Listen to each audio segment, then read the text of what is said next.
Let me introduce IRNET research project. We are finishing a 4 years European Union research project next December, in which participate 10 European, Russian, Ukraine and Australian universities.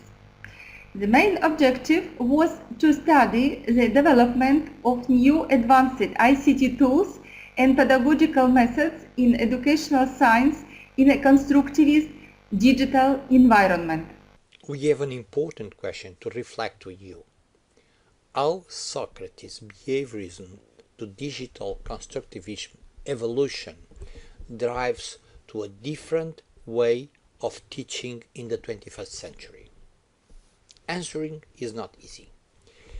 The teaching methodologies and technologies evolution has been enormous, but it took a long time. About 2,500 years, and it has been exponential during the last decades.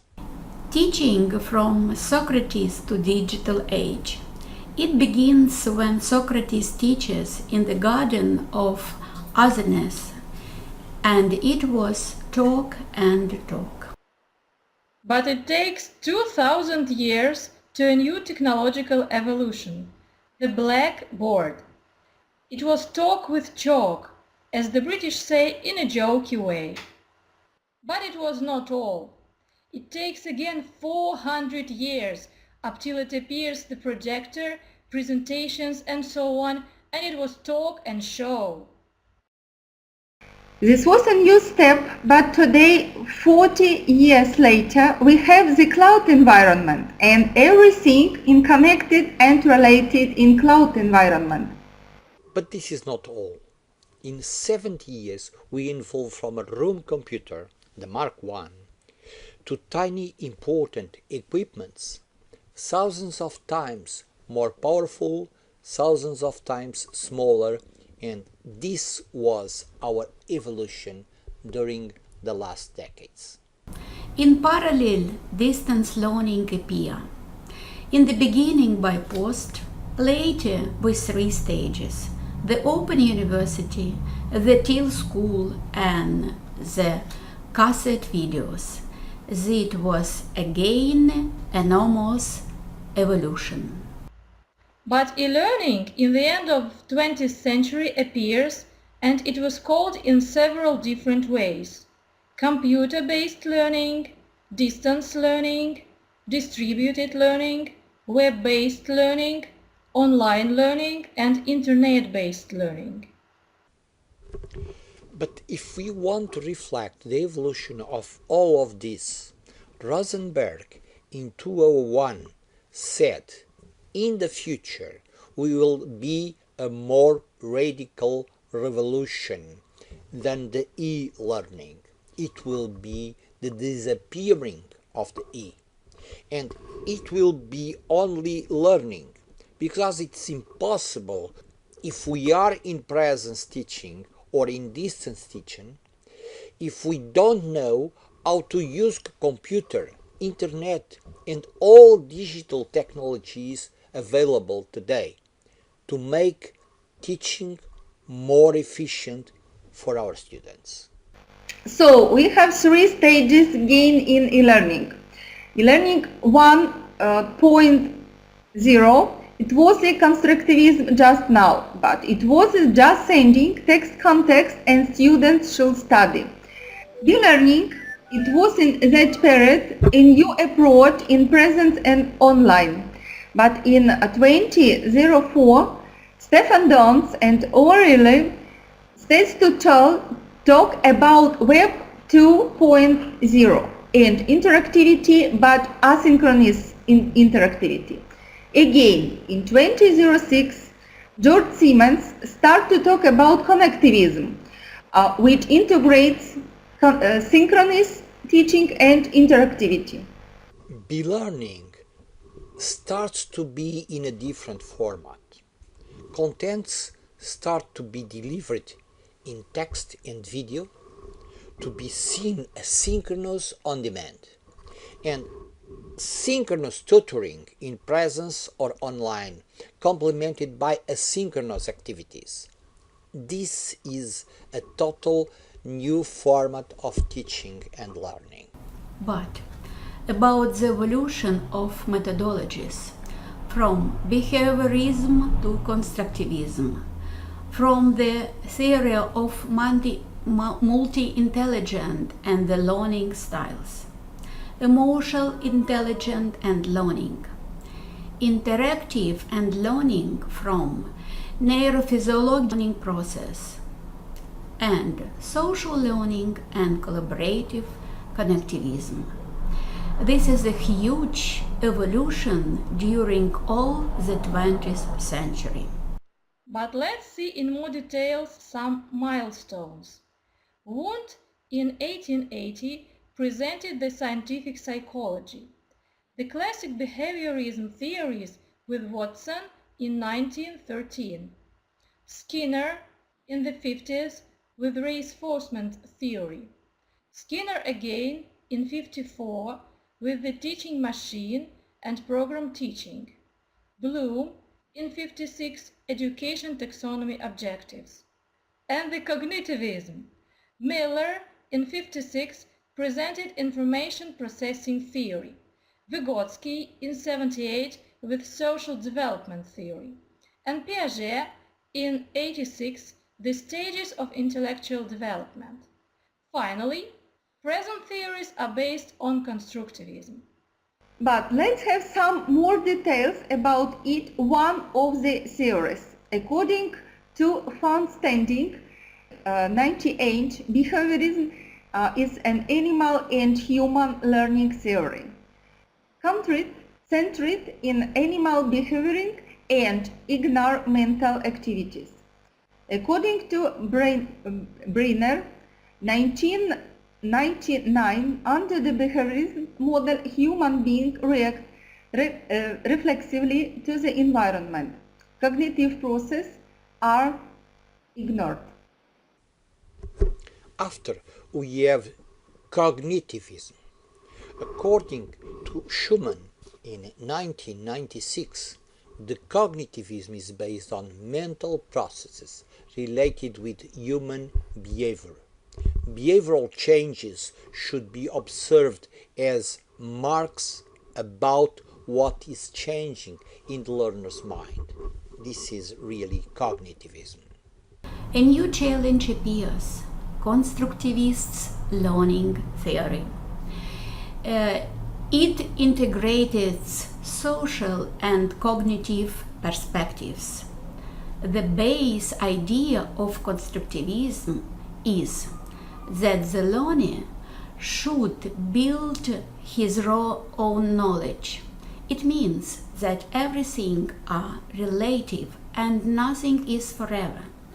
This is a base of constructivism, but constructivists is mainly emphasizes in the third stage of learning process, when the learner is building their own knowledge and recreating their before recording information. More, constructivism learning is, in a constructivist perspective, the knowledge is built actively by the learner and not transmitted. The learning process is simultaneously an active and reflexive process. The learner's interpretation of a new experience is influenced by his own global knowledge previously received. And the social interaction inserts new multiple perspectives in the learning process. The learning requires as global understanding and global perspective. What else? Constructivist knowledge has 3 steps and 3 levels. First, defining rules and moduling. It's absolutely important in the first step.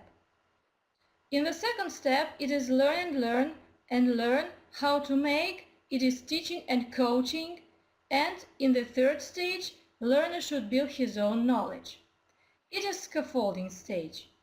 We teachers should ask, what I teach and what is correct? What else can you add? Create new information and build your own knowledge. Let us reflect about different perspectives in behaviorism, environment versus constructivism. Let us start for the pedagogical philosophic perspective. In behaviorism and cognitivist environment, knowledge exists in the outsider world. The learning is a cognitive process not depending on learner profile. Learning is coordinated by the teacher. The learning is a sum of isolated facts. Students' learning styles are homogeneous. In constructivist environment, the perspective is different. Knowledge is built up by the learner and inside himself. Learning is an intellectual and social process influenced by the interaction of learner's culture and knowledge. Learning process is centered and controlled by the learner. Learning is sport in real facts. Learning is a cooperative process and group work. Learning styles are heterogeneous. In fact, this is totally different. In behaviorist and constructivist, concerning the teaching institution perspective, it is a knowledge organization, transmitting knowledge to students, prepare students for a life career, teaching based in the quality and quantity of information. But in a constructivist perspective, a teaching institution is a learning resource center, preparing learners for knowledge, information society, and long life learning, and preparing students to professional update and change of professions along their life, teaching with a focus in a quality and quantity of learning. And about contents in behaviorist perspective. It is a teacher-centered activity and standardized process, homogeneous limited training and information. In a constructivist perspective, it is centered in the learner and real cases. It is personalized as well, contents diversity and learning process. It is dynamic and with access to large quantity of global information. And about teacher's profile in a behaviorist environment. Teacher is the master and the center of knowledge. Teacher is a knowledge diffuser. But in a constructivist perspective, teacher is a guider and a learning facilitator, integrates real experience in the learning process, teaches how to learn, teaches how to search and how to select results, structures and summarize information, motivate students, program group work, program critical perspectives, and simulate self-study capacity and quality of analysis. And about students in behaviorist and cognitivist environment, they are passive knowledge receivers. They learn other people acknowledge, assimilate information found by others, accept with conformism knowledge diffused by others. In a constructivist perspective, student is an active knowledge builder, learns how to learn and develops his own knowledge, learns how to work in group for a personal result or for a cooperative work, expresses critical thinking and initiative and diversity of opinions. They have totally different perspectives. More about assessment in behaviorism. Test and examination in summative assessment. In constructivist environment, new pedagogical tools appear. Continuous formative assessment, summative assessment, but as well diagnostics evaluation, self-assessment, group assessment, peer assessment, course assessment, assessment as important objectives for the evolution of the student, for the evolution of the teacher, and the evolution of the education institute, and giving a certificate as well. Finally, basic differences between Socratic behaviorism and constructivist. Behaviorist learners learn the master knowledge. Constructivist learners learn and build their own knowledge. And don't forget that it's mainly with a focus on third stage of learning, as mentioned before.